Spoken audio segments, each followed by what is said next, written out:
without further ado, I'd like you to join me in welcoming Hiroki Ohsawa. Okay, so let me start my presentation today. So the behind the scenes of NihonGO NOW. Okay.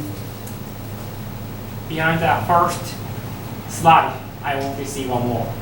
You want to see what? First page. First page. This one? Yes. Why as NihonGO NOW is the character is like that? Oh, because I want to show the Japanese culture through the title. Because the movie title is one of the biggest the strong tool to tell the story or atmosphere of the movie or story itself. So definitely NihonGO NOW is about Japanese story. So I try to show a little bit of a Japanese atmosphere through this title. So that's why I choose this character. And why its background is orange color? It's also the Waseda and Ohio State University has a kind of similar color. It's like a deep red or deep orange. And also, see the white and red, it's Japanese national flag color as well. And sakura. You will see in the NihonGO NOW video, but in ending credit, like the typical movie, I designed a little bit with sakura cherry blossom flowers. So that's why I choose this background photo. Good. Thank you. Thank you for asking. Well, today's content 3 about myself, Hiroki Ohsawa, and the production of NihonGO NOW, and filmmaking and learning foreign languages. Yeah. Like some relation between two categories. Okay. It's about me. So, as she said, I graduated from Waseda University 7 years before, and my major was media literacy, and my minor was film studies. Yes. Then my thesis film was promotion video of Waseda University. This human science department of Waseda University. It's actually our department. Yes. So this one is the kind of poster of. This one is the kind of poster of that promotion video. As you see, it's totally different type of promotion video. It's not just the people talking in front of the camera, but also there is a story. It's kind of science fiction story behind the main story. Yes. And as an indie filmmaker, during the school days, I also directed and produced some awarded film, especially documentaries. One is like kids' name, about kids' name. So these days in Japan, some parents gave the very interesting name to their children. For example, Pikachu. I'm serious, I'm not kidding. Pikachu, can you believe that? Pikachu 5 years old is kind of cute. But Pikachu 80 years old, can you imagine how that person feels? So I was very interested in that kind of culture, and I made a documentary about that. And also some very easy animation I did. And after I graduated my university, I was working at a toy company. Maybe some of you know the Bandai Namco group. And these are my main products, Power Rangers. Of course, that was remade in Hollywood. And Kamen Rider, that one is another, like one of the most popular Japanese hero in Japan. And girls' heroes, heroines, and Yokai Watch. Yokai Watch is like a second Pokemon we called. Yeah, now it couldn't be big enough, as big as Pokemon, but still popular. And Pokemon as well. Yes. And actually after that I quit that job. Then I came to United States, LA. And maybe you know, but we foreigners, foreign students need to take an English test, as you do. for Japanese test. Maybe you guys do that. So that name is TOEFL. And originally my TOEFL point was 50. Like 120 was the maximum, and 50 is very, very low. Like, my English was very bad. And I tried to study a lot. Then my point became 75, but actually 75 was not enough to enter the master degree for my film school. However, I could get in because like art school, the English, of course, language is very important, but artistic skill is kind of more important than languages. Let's imagine if Hayao Miyazaki, one of the most popular animation director in Japan, of Studio Ghibli, if he cannot speak English but he wants to be a student of some film school, he applied. Who can reject him? Because he's so talented.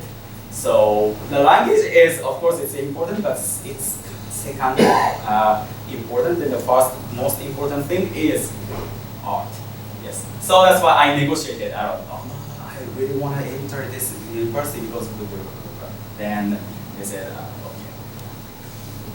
So I just put the scene of the two movies. Do you know which one is it? One is The Terminal, Tom Hanks, when he's not an American character in that movie, so he's trying to learn English. And the other one is Legally Blonde. And she is originally, it's not a smart lady, but she wants to be a Harvard Law School student, so she learned. All right. Then I entered New York Film Academy in Los Angeles.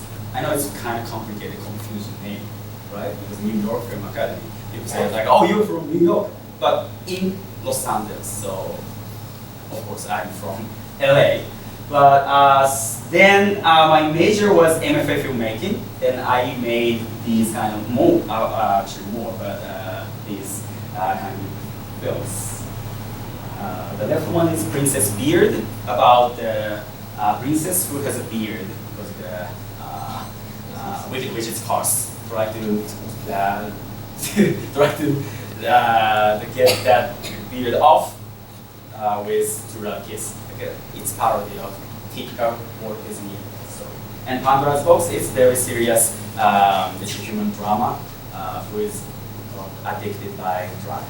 Yeah. And The Outman it's a comedy, sci-fi, action superhero movie. It's about a superhero who drinks alcohol to transform into superhero. Yeah. All right. Cool. So that's the brief introduction, how I came, where I came to. Do you have any questions so far? Okay. Okay. So the production of NihonGO Now. This is the main story today. So how did I get, not how, but how did I make this web series in 1 year?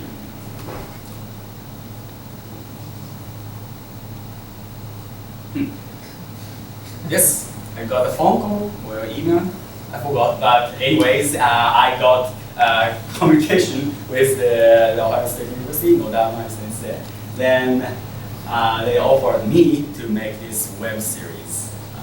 So actually 4 points I got. One is this is language educational purpose.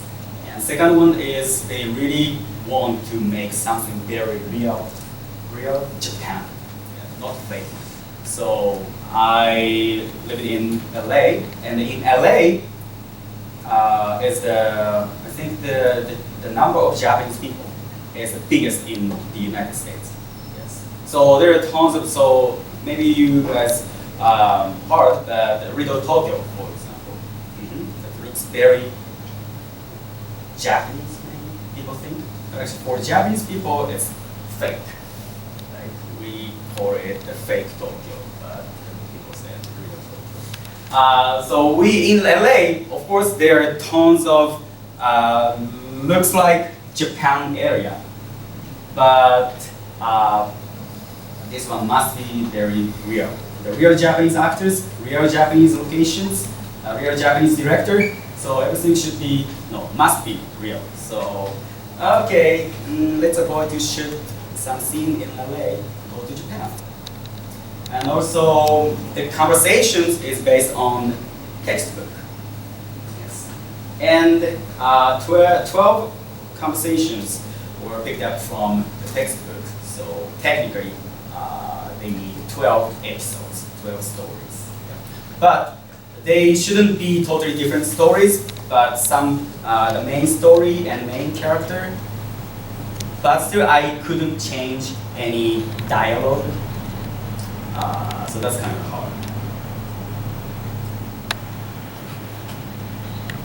hard. Well, then we did this production in 8 days in Japan. So this one is the producer, writer, casting director, director, first AD, and the editor. This one is what I did by myself. So if you are from film industry or film area, I think you can understand how hard it is. Yeah.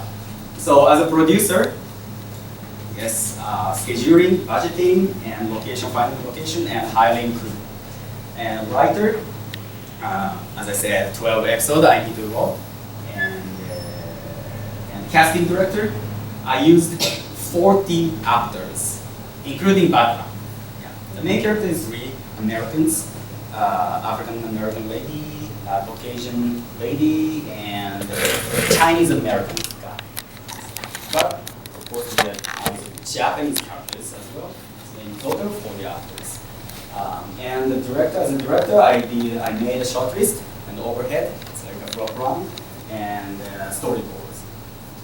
Yeah, and as a first AD, yeah, time scheduling and the production and call sheet. A call sheet is like, okay, so tomorrow we need to start this production from 8 a.m. So you guys need to come here, come somewhere like 7 a.m. and like schedule is this. We need this after, we need this group. That is a call sheet. And the editor, of course, edit, writer. Question? Yes, please. What is overhead? Overhead is like the room floor plan. So this is, okay, if we shoot some scenes here, so we draw, is there any, okay, can I use this?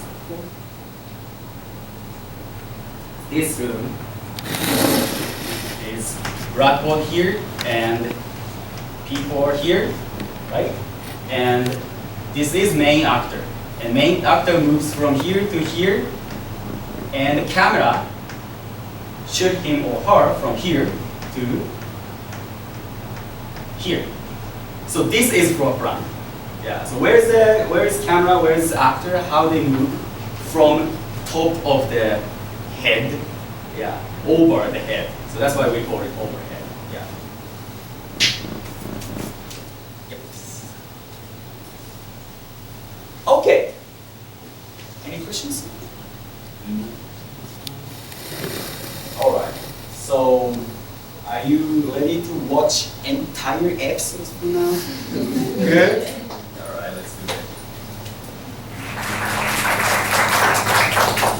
Yes. So that's what we made in Japan or in LA. So how do you feel? Good. Like it? Yes. I want to know the song. The song, like a prayer or prayer. Why did you use that song? The Gold Rush, so ending song or opening songs? Opening song. Opening songs. So maybe you realize that ending songs, I mean, it's ending song always same, but opening songs are different. And the reason why, so let me explain about ending song first. So the reason why I stick on one ending song is because usually a TV show, these web series, whatever, these sequel stories have like same ending song or same opening song, because the song, the music is, again, this one, the music is one of the most powerful tool to tell, to show the story, the atmosphere of the work. So that's why I shouldn't change it. So the song reminds you the story, I believe. So that's why I didn't change ending song, one ending song. But the opening songs, I changed obviously because this one is, as you saw, one story is just 2 or 3 minutes. It's very short. If I use same opening song and same ending song, so it's like over and over again, it's kind of bored. So that's why I decided to change the opening songs. Then each opening song I choose based on each story. The atmosphere, some happy song, or a little bit sad, or calm down, or cheerful. Whatever I felt in these each stories, I choose. So for one song, when I try to find the exactly one song for each story, I listen to about 1,000 musics. That's filmmaking. So 1,000 musics for each the opening music. Then finally I found each songs. Yeah. If I listen to 2,000, maybe I can find better one. But always there is a deadline, so that's fine. Yeah. Any questions so far? Yes, please. First of all, thank you so much for creating such a fascinating video series Thank for you. us learners.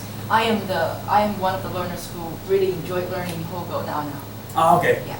I have a bunch of questions, but in terms of time, I just ask one. If nobody keep asking, I will just keep asking. Okay. Okay. So my first question is, what's your criteria to choose for the actors or actresses? 40. Ah, okay. You mentioned you have 40 actors.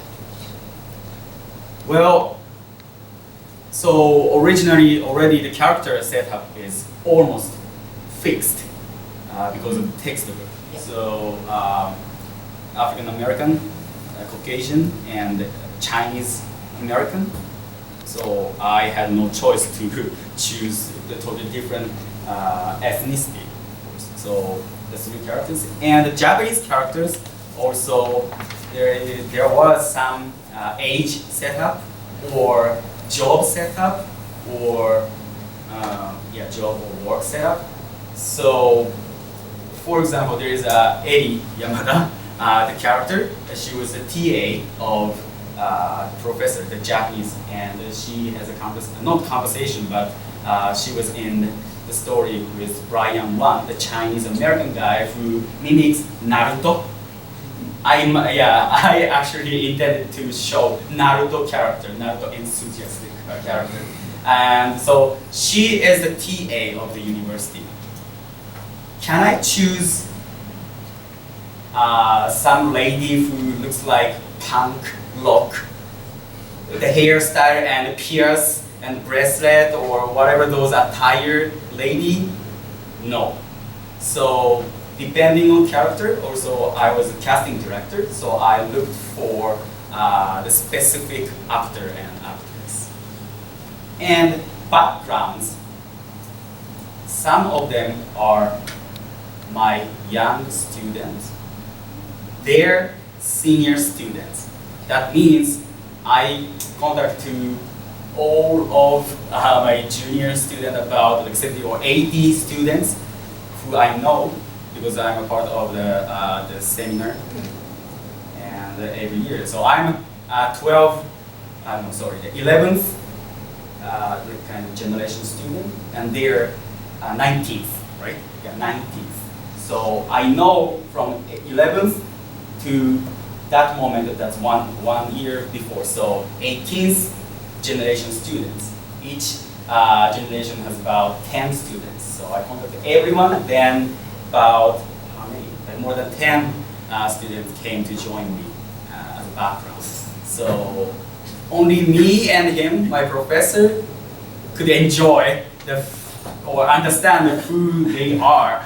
But it's not important for the first look, the audience. So, but that's my purpose to choose the actors. Is it?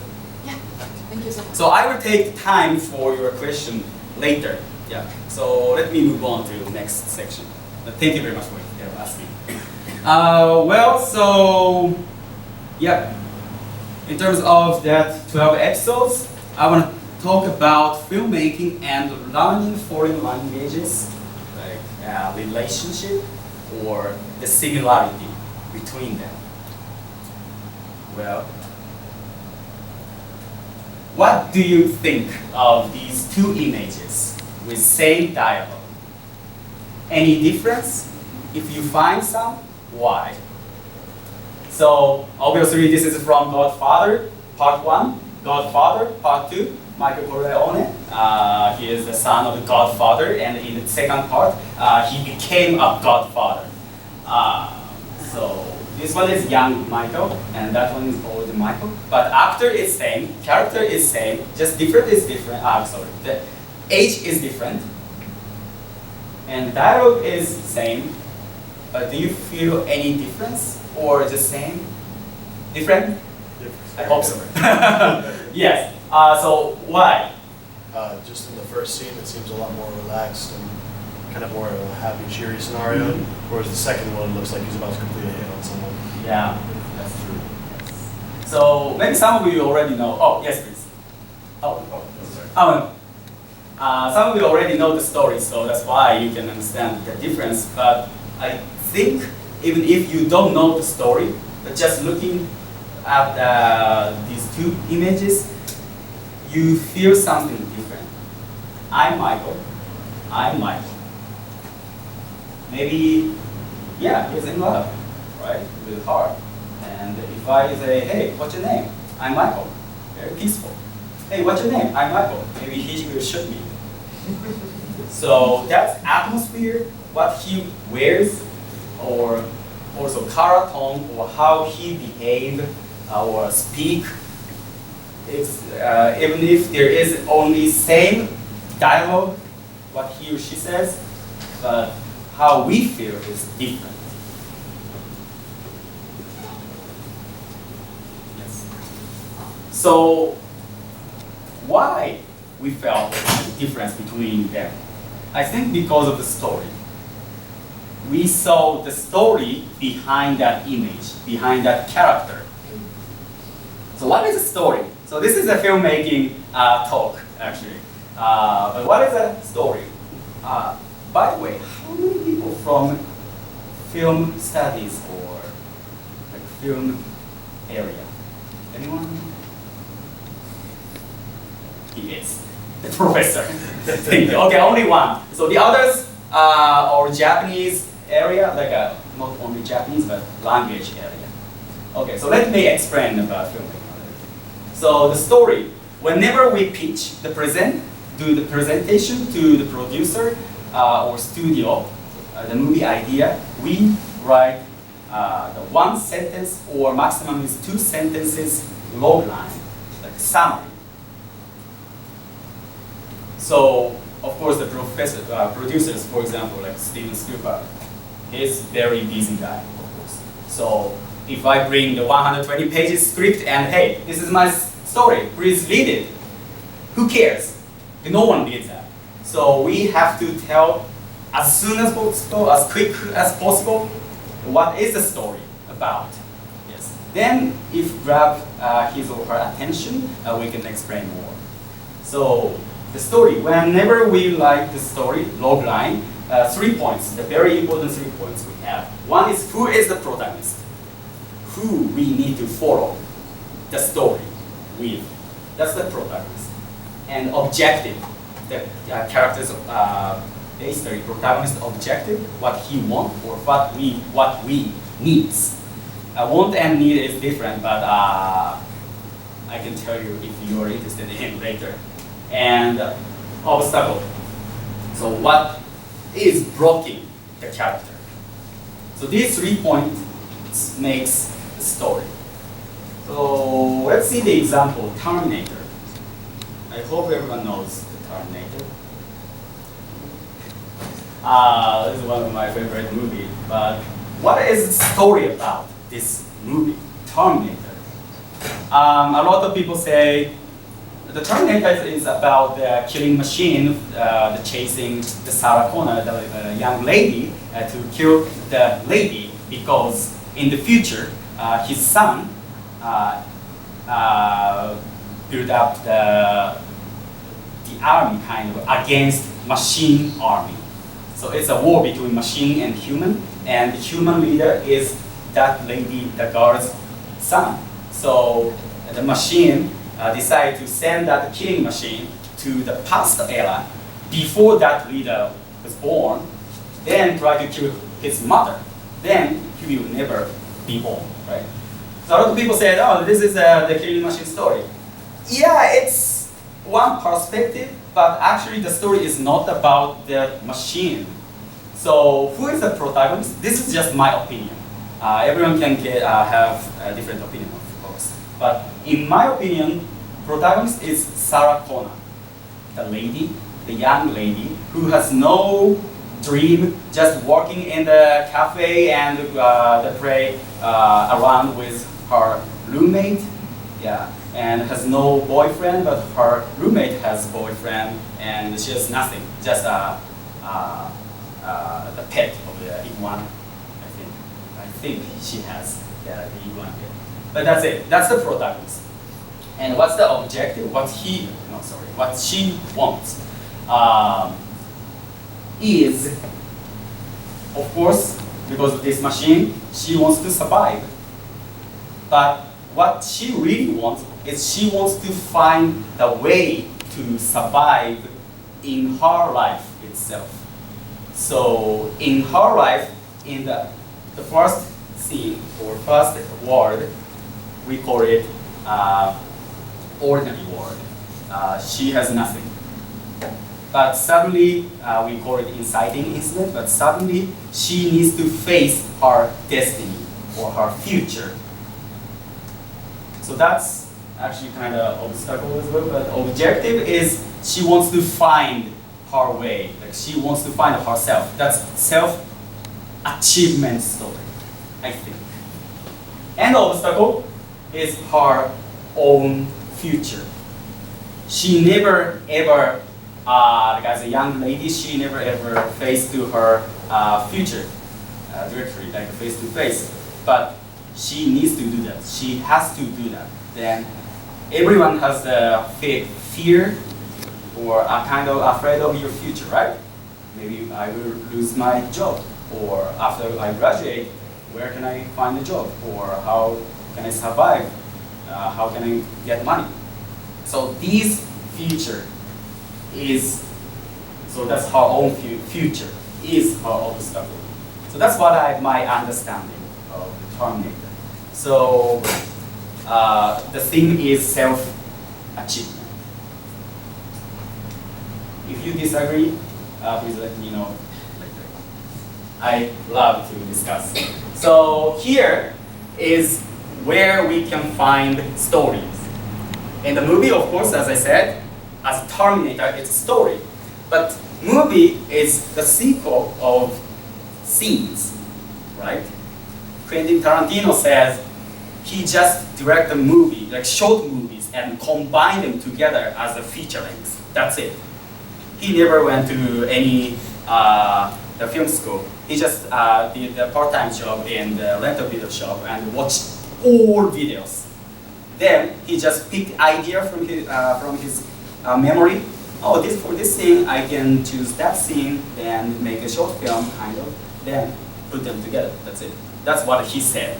So scenes also has story, and scenes is made with dialogues or conversation. Not only dialogues, but also without dialogue. But so for now, I want to talk about language. So let me say dialogue. Yeah. So only one dialogue has story. As I showed you one dialogue, I'm Michael, and I'm Michael. But that dialogue, differently I feel there is something story behind them, or behind them. So each dialogues with story create scenes with story, create movie with story, I think. Okay, so let's see the example from what we saw in the NihonGO Now. So this is the acting, actually. So, of course, she is not Sasha Morris. She's just actress. So she needs to act someone else. Well, this one is. Can you understand Japanese? Oishii. Oishii cookie desu ne.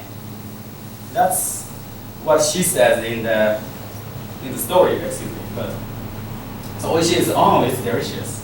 And oishii cookie desu ne. This cookie is very delicious.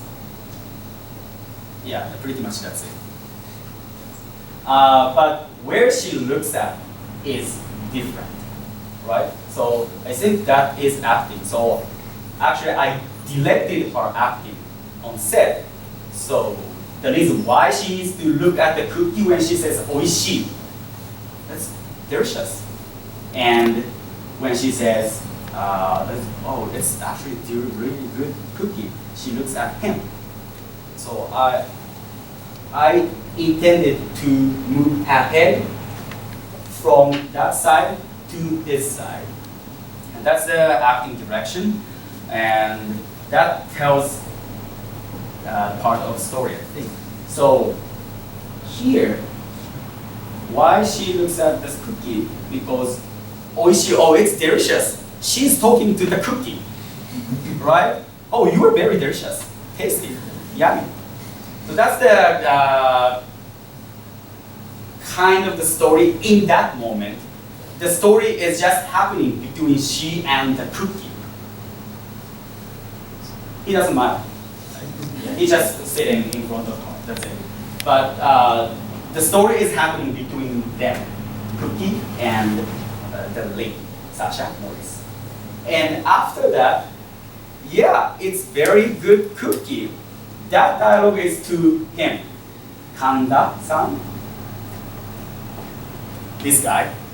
So the story is happening between him and her. And now the cookie is just in her mouth. It doesn't matter. Go. So, but what if she says, oh, this is really good cookie. It's really good cookie. Kind of, she's saying the same thing in Japanese, but oishii cookie desu ne, to the same guy. So the story is completely different, and it doesn't make sense, I think, here. Because, as I said, the story, where the story is happening, between the cookie and her, or between the man and her, she. Sorry. Yeah. So some people think whenever you see the movie or whatever, the story, video art, visual art, acting is sometimes or almost always it is intended by director. Some really good actor control their brings time. How many times they bring? The good actor does that. Tom Cruise does that.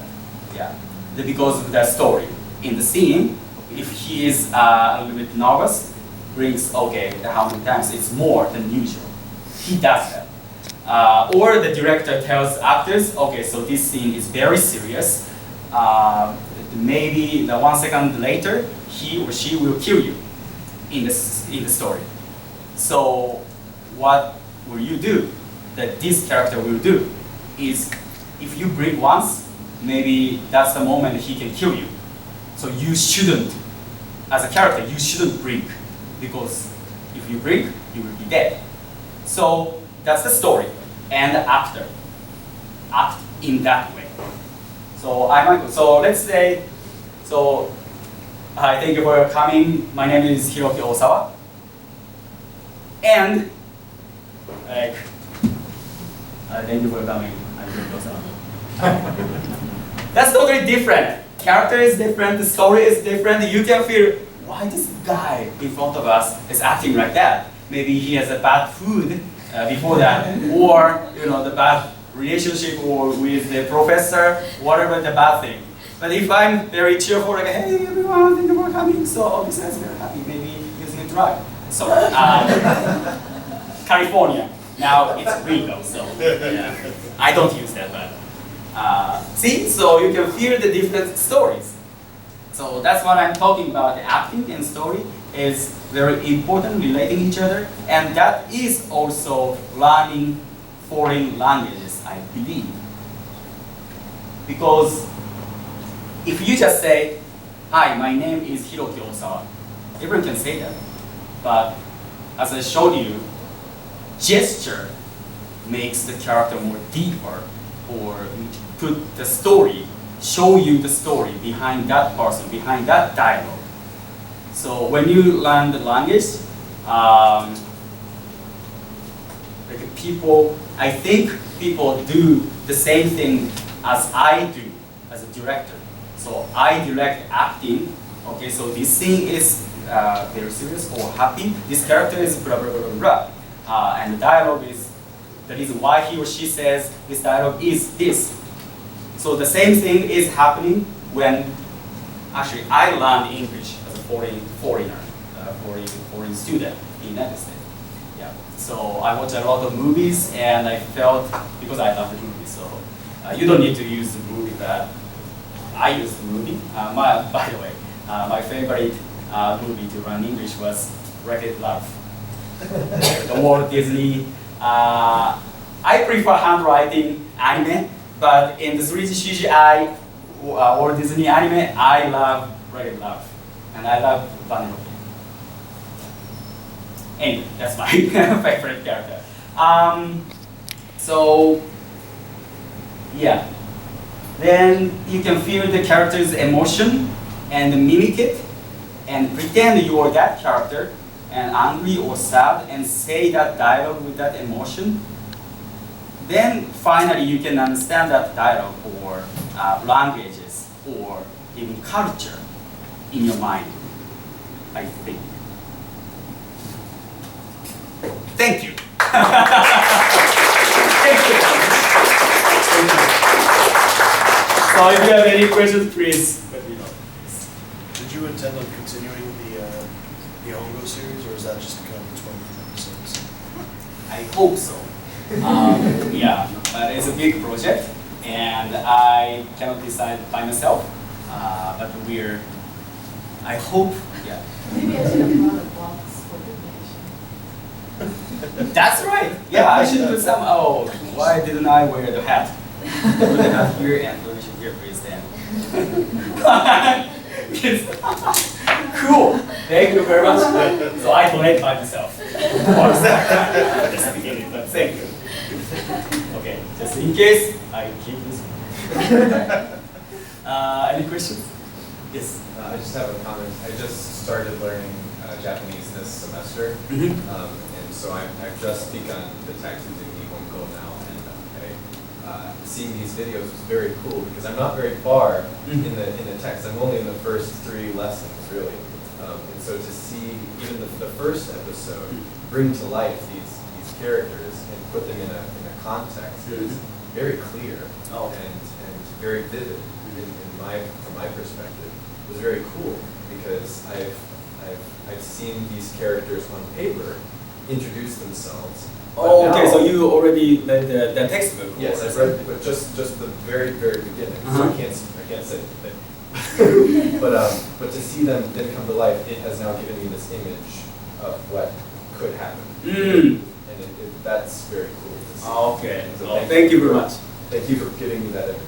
That's very good point, I think, because you couldn't understand 100% Japanese in those videos, right? But you could understand the story. Yes. Yeah. So for Japanese people, maybe it's difficult to imagine how hard it is to understand this story or what's happening in this video because you guys can understand Japanese, right? But for the Japanese learners, Some people can understand some, but some people don't. But they understood the story. So I say the story in a dialogue, but also without dialogue, we can tell the story. That's filmmaking, because so there's one very important rule of filmmaking: show, don't tell. Because filmmaking, film is visual art. Visual art. So visually, you need to show something, the story. You need to show the story. Don't tell the story. Christopher Nolan, the director of the Dark Knight or Inception, Interstellar, the big name, the Hollywood director. Some Hollywood directors don't like his movie. Why? I kind of agree with the directors who don't like the Christopher Nolan's movie, because what they say is it's everything. The dialogue is explanation. His world is very complicated, kind of science fiction or imaginary world, and he needs to explain something to audience for them. Let them understand the story first. So, for example, so me and so Noda Sensei, we already know each other for more than 1 year. I don't need to tell, hey, I'm from Waseda University 3 days before, and I came here to meet you to talk about this presentation in Ohio State University. That's explanation, that's telling the story. But some filmmakers don't like it. I don't like it because it's obviously that conversation is not necessary between them. There is no story there, just explanation to the audience. So instead of that, what I prefer to do is just show my face and maybe the name tag with Waseda University, the guest or something, and the Ohio State University logo and the student working in the campus. It's obviously I'm from Waseda University in Ohio State University, right? That's the show story. Don't tell the story. Yeah. So some people say, some director or filmmaker said, the good movie you can understand without sound. You mute the movie and just watch 1 hour and a half, and you totally get the point. So I think the same thing was happening to you. You didn't understand 100% dialogues, the meaning, but you could understand what they are doing, the relationship, the story behind them. I think so.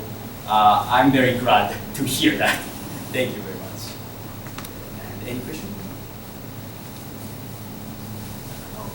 So sorry, you did a little.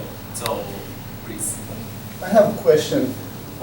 For example, the first one you showed the trash with those separated, with the cans and all those things.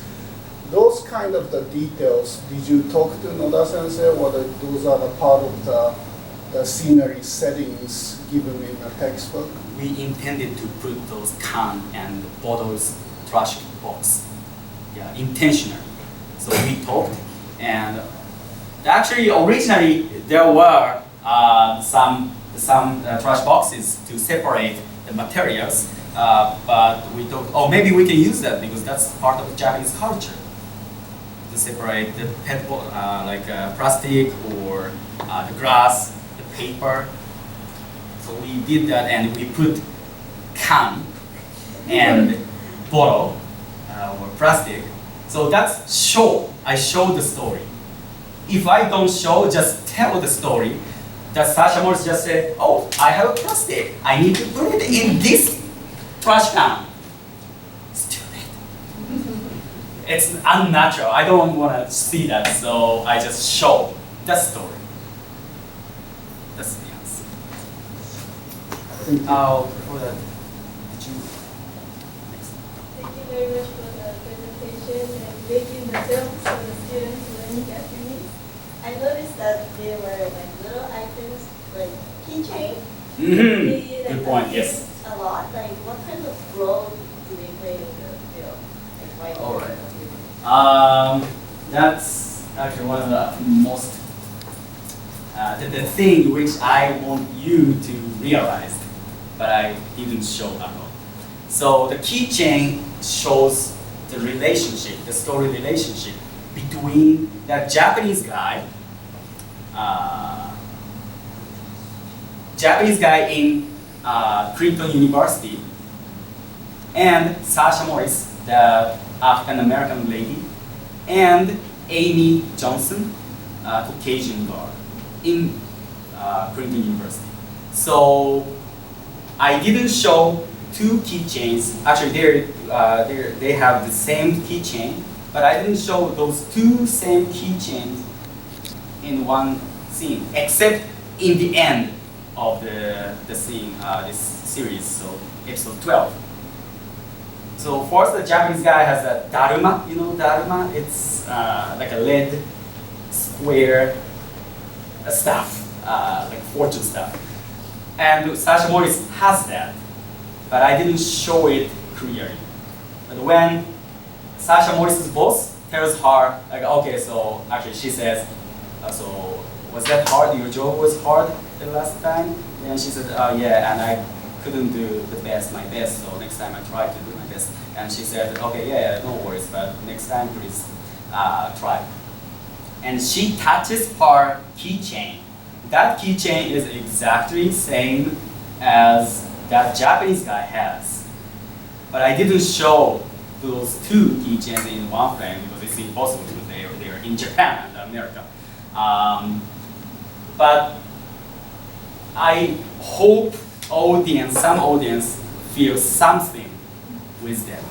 Oh, these guys knows each other, or why they have the same keychain? I didn't make it clear, but you can feel something.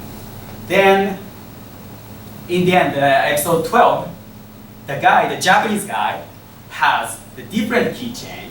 That's a golden cat, and that's same as the Amy Johnson has. And he hits his cat keychain to her cat keychain. Obviously, he changes his keychain. Why? Why? I don't say the answer, but you can imagine. It's a good point. Thank you very much. And thanks for a great talk. I think it's really interesting to hear you discuss what you were seeing as alternatives in creating this scene or that scene and how to detail it. And I was interested in particular in the use of music throughout, not just at the front end of each story or in conclusion, but in scenes where the language that's being spoken or the interaction that's happening is not in focus. So we have music over it. We can't quite hear what it's saying. Is that something that you discussed and decided to use music that way for those scenes where the language wasn't in focus? Yeah. So, as I said, each dialogues, each conversation is based on textbook. So the dialogues, which is covered with background music, is not from the textbook. So it's more like montage. The audience. I was thinking, I might have misled you there, but I was thinking of some scenes in the office early on where characters that we haven't met, who are not central, they're over there, and they're obviously talking to each other, but what we hear is music more than what they're saying to each other. That use of music is kind of... Is that in the first episode, in the office? Yeah, but shortly after we get into the office. It's one of the early scenes in the office where we're just getting a look at what's going on, what the office looks like, and so on. So that's interesting. Let me see.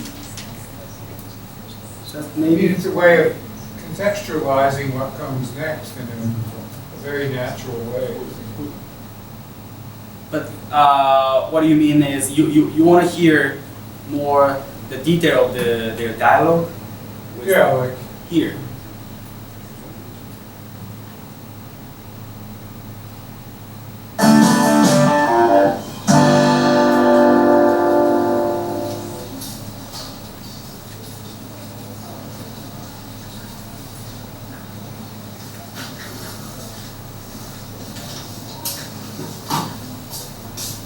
Mori さん、あ、神田さんですか？サーシャモリスです。こんにちは、神田です。どうぞよろしくお願いします。こちらこそ。どうぞ。失礼します。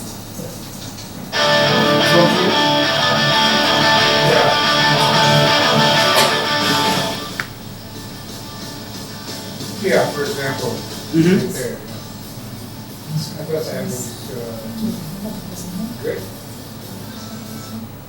So this one is, so this conversation is not from the textbook. I just randomly let them the act, improvisation. Yeah. So I was thinking this conversation doesn't need to be focused by audience, but still you can hear some. If you want to learn something from that real, natural conversation, you can do, but it's not from the textbook. So that's what my understanding. But yes. Please. It actually is from textbook because it happened in the previous act, right? Yes. All of you in 101, they have learned all these.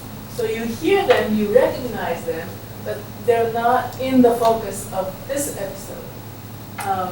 But when I heard that little conversation, if it was so, even if it were really natural, if it were really beyond the level of our students, I probably would have said, please don't make it so audible. So during the Right. okay, But just background music. I wanted to have that slightly recognizable, if not, yeah, As a background sound. as a background sound. But it's Typical something that montage. that students have actually learned. Even though this is from Act 1, there were a few things in Act 1 that's also there, like yoroshiku onegaishimasu. So it's a sophisticated sound effect. Yeah.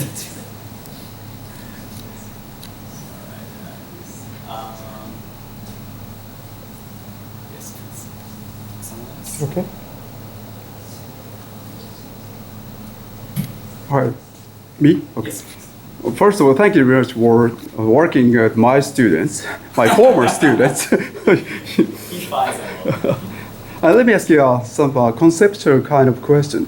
As a filmmaker, your standpoint of view, what's the difference between courseware development and filmmaking? Because I have been a courseware development, working with a content expert and programmer and artist kind of things. But as a filmmaker, probably you worked with a cameraman and sound editor or whatever. Do you have any difficulty in between if you make a distinction in between? It seems to be very interesting contrast in my mind as a filmmaker. What kind of conflict or maybe frustration did you have? Because you are not a content expert. In filmmaking process. Filmmaking and courseware development. I'm sorry, what is courseware? Courseware development, 教材作成 in Japanese. Maybe textbook or those. Especially, let's see. Well, the biggest difference between those like textbook, like more like educational work and film work is art or not art. It's difficult to explain, but for educational purpose, I cannot show whatever I want.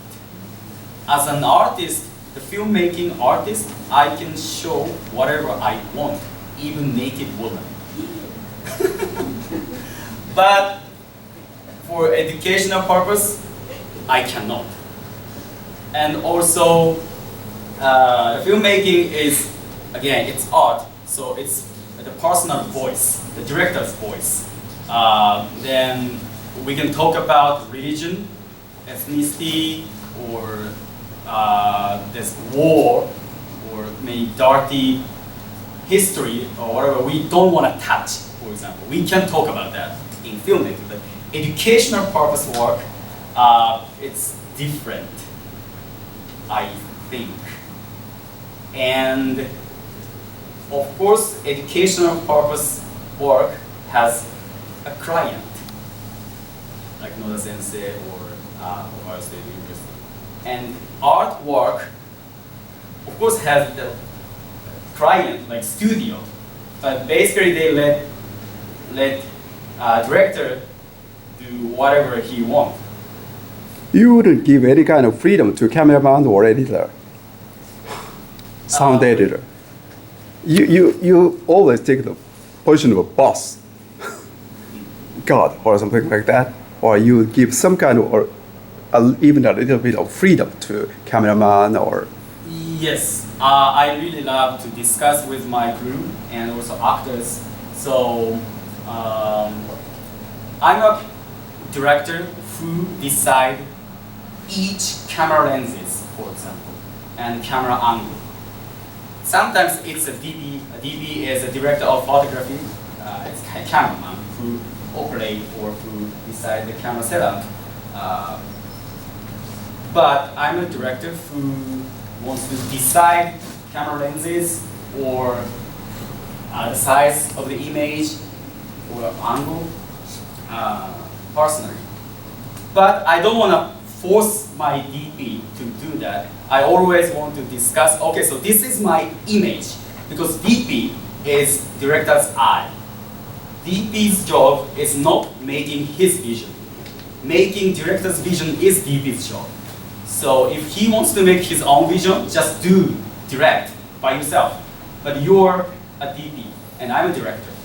So this is my vision. But he is more professional than me about camera. So, okay, this is what I want to try to say or I want to show, but what do you think? And he gives me a lot of different ideas. Then we enhance the image, the idea more together. And also working with actors, some director says, just cry. Because your character is sad, just cry. But I believe actor needs to know why this character cries here. Some people laugh when they're sad. Right? It's because of their background, because of their history. Maybe that character is has that kind of history, so she or he just smiles or laughs when something really, really sad happens. Or the crazy character, Joker in Dark Knight, right? Like he's always crazy. Like we cannot understand why he does, but we can understand. But as a character, he's crazy. Like suddenly laugh, suddenly shout, or change his emotion. So always I talk with my actors. Please understand the scene is this. This character is his background is this, and that's why this character act like this, like this in the script.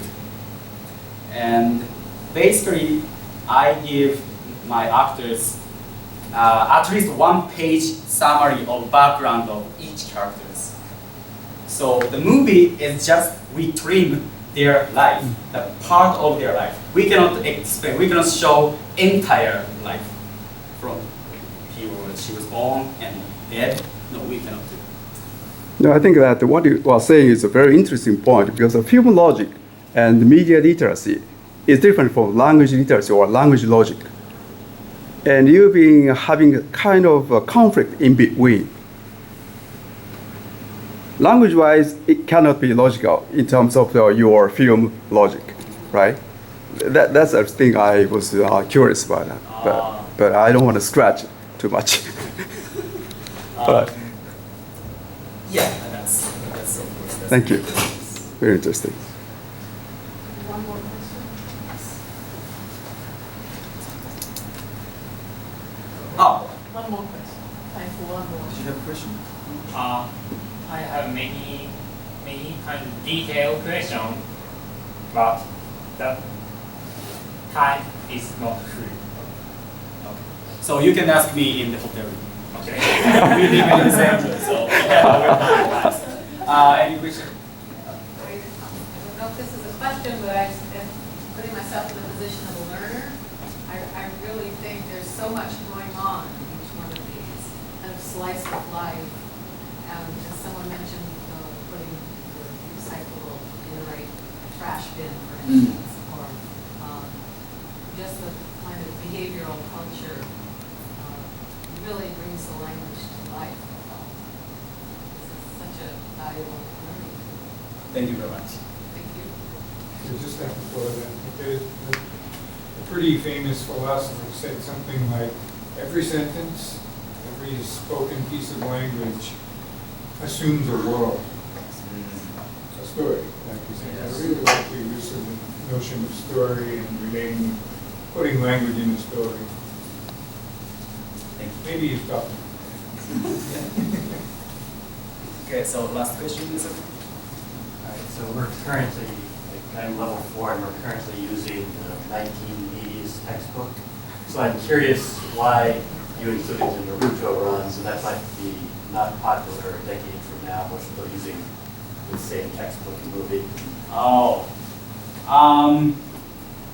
that's just from my experience with my American friends.